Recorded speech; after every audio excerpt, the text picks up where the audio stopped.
Hello, my name is Tyler Payne. I'm a project manager with the Texas General Land Office, and I've been with them for about 7.5 years. And today we'd like to talk with you about a couple of the big projects that we're doing in the planning section and how that's going to tie in. So to start out, one of the big things that we do is we do a ton of outreach with federal, state, and local entities. And one of the biggest problems that we have is a lot of the critical data that we need to be able to make good and solid decisions is fragmented between all the different agencies that we work with. And for a good reason. There's FEMA has a lot of PII data, and NOAA has a lot of weather data that only they are experts in, and the Corps has a lot of their hydrology models, and USGS has a lot of the topographical information that we need. And a lot of times it becomes very, very cumbersome to try and collect all of the data in a way that allows us to make good, solid decisions and provide that critical information to the decision makers. And we're proposing a solution to some of these things through a system that we're going to be funding called the Texas Disaster Information System, or TDIS for short. And what we're doing is we're working with all of these federal and state, regional, local, and academic partners to create the Texas Disaster Information System. And the intent of it is to gather reliable and accurate information through data sharing agreements. And TDIS does not intend to act as a data clearinghouse, meaning we are going to have these relationships with the data owners, and we aren't trying to change or fix any of their data. We're just taking it from our trusted partners, again, like the National Weather Service or the Texas Water Development Board or FEMA. And what we're trying to do is increase the capacity to make decisions by getting all of that data and presenting it in a way that makes the most sense. We really have, again, and I've been hinting at the two primary goals of what we're trying to accomplish with this is to provide reliable and accurate data to decision makers before, during, and after disasters. All right, and then the second part, what we're trying to do is help local communities build more competence by providing the tools and training to effectively conduct comprehensive community planning. All right, so we as the state know that there's no one fix-all button that we'll be able to push to make all the flooding problems go away. And it really is a community effort, and the solutions that are going to work, down in Beaumont aren't going to work in Houston, aren't going to work up in Fort Worth, Dallas area, or Lubbock. Every community has its own needs, and the only way to really start addressing this is getting these communities the information and the tools they need to make more comprehensive planning efforts at the local level. And so a big effort of what we're trying to do is not only collect this data, but display it in a way that makes the most sense for the end users that will be using it. There's a couple of different phases right now. So right now, the Texas Disaster Information System is being designed under a contract with the University of Texas, the Center for Space Research. So Dr. Gordon Wells is the lead for that project, and he's one of the premier data experts in the state. He's constantly in the State Operations Center during disasters, and it doesn't matter if it's a flood or an epidemic, Dr. Wells has the ability to reach out to the organizations and collect the data. So he was one of the first people on our list to help us figure out and collect requirements and scope and price out how we needed to do this. So he's helping us design the architecture and prioritizing data sets and helping us get the security requirements that we need in place to be able to even house something like this. The second phase is we're actually going to be creating it at the University of Texas A&M, and we're very close to having a contract finalized with them to be able to do that. And essentially, the first phase of what they're doing is going to be taking the good work that Dr. Wells has done, and they're going to actually start, doing the planning and creation and implementation of this. So they're going to start reaching out and trying to execute long-term data sharing agreements with all the above mentioned federal and state agencies and local organizations and COGS and everyone else that has reliable, accurate data. We want to start collecting that in a way that's useful and beneficial for everybody. And then they'll be also responsible for establishing those secure connections and having a scalable server that we'll be able to scale up or down during disasters, because we know when we're not in the middle of a disaster, there's not nearly as big of a demand. But when a disaster comes, the worst possible thing is that we have all of this data and we won't be able to get it to the people who need it in emergencies. So we need to make sure that our hardware and database and server connections are all scalable, so that we're not hampered during these mass disaster type of events. So we want to build an interactive role-based web portal as well, so that people will be able to do this. Okay, so the views that the local officials, say an emergency manager or a mayor, won't be the same views as, say, a regional planner or the governor or even potentially the president, of the United States. We want to make sure that we are providing the right information to the right people, and for just the general population, they probably won't want to see the same views as all of those people either. And so we need to create an interactive role-based web portal that will allow us to display the information that's most pertinent to the people trying to get it.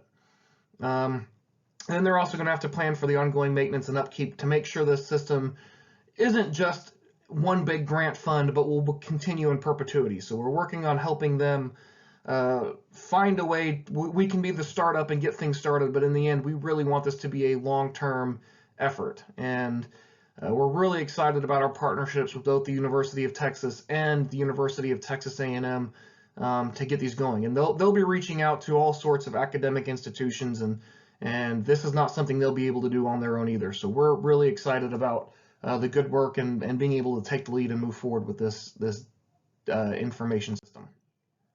Some of the data categories. All right, so we really wanted to start with funding sources, okay? Because what we really want to be able to do long term is get the local communities to have the funds that they need to be able to get their projects done. So funding sources, available grants, whether that's FEMA or HUD or us or TDIM or the Texas Water Development Board, we want to make sure that there's an easy centralized location for these communities to try and find funds for their projects.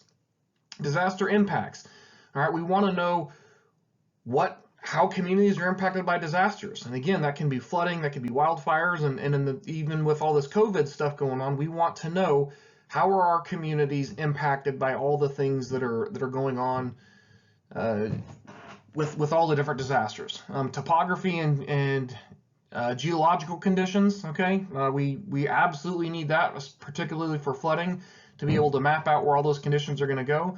Demographic information, who's being infected. We need to find the most vulnerable populations and try and see if there's something we can do to help them. Weather conditions, again, we need to have those type of things to be able to help us predict future conditions. Critical infrastructure. We want to know existing, what's already there, what's under construction, and that's, a variety of places. That's us at the General Land Office. We're doing a lot of construction projects. That's the Texas Water Development Board. That's the, TxDOT, the Department of Transportation. All these organizations are doing all these projects, and we would like to try and figure out what's already happening and try and eliminate any sort of duplication of efforts. And then we would also like to know, what's planned and what potential projects are these communities and regional organizations looking at, so that we can try and consolidate resources, or if they don't have enough, try and figure out a way to help facilitate, maybe some interagency agreements to help push some of these big picture projects that really need to help for these regional mitigation type things. Coding, zoning, and permitting. All right, those are critical things for, and maybe even some of the low-hanging fruit to help local communities understand how their coding, zoning, and permitting are impacting the disasters in their area.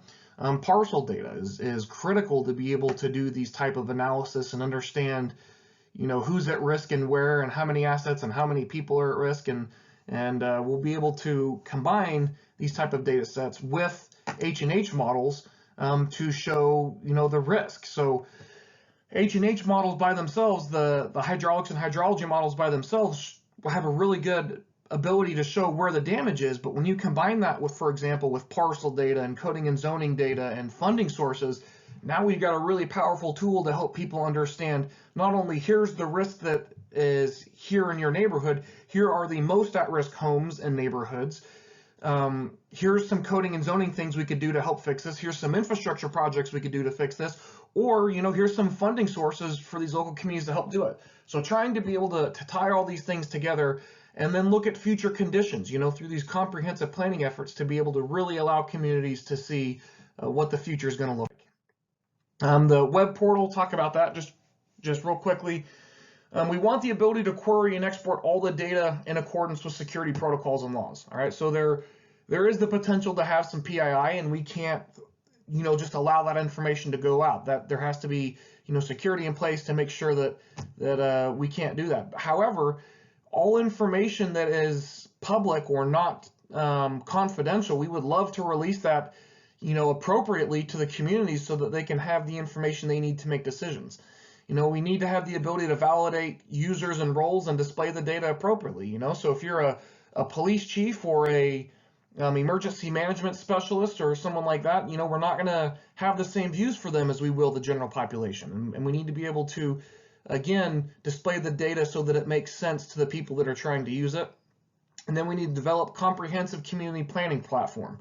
And we're working on doing that. And some of the type of things that we would love to have and provide the tools is, give them the tools and the data that they need and kind of a generic format for how to do a comprehensive community plan, because the capacity to do that varies. You have these huge communities like Houston who have lots of funding and planning planners that know how to do this really, really well. And then we have some of our more rural communities that don't have the resources or expertise to be able to do that. And we would love to try and give those type of communities all of the information and tools they need to be able to do comprehensive community planning, to do land use plans, capital investment plans, to look at tweaking their coding and zoning and permitting, and seeing how those type of changes will impact their tax base or how many people, and be able to do that on a parcel level to help them really understand the future of what their communities are going to look like.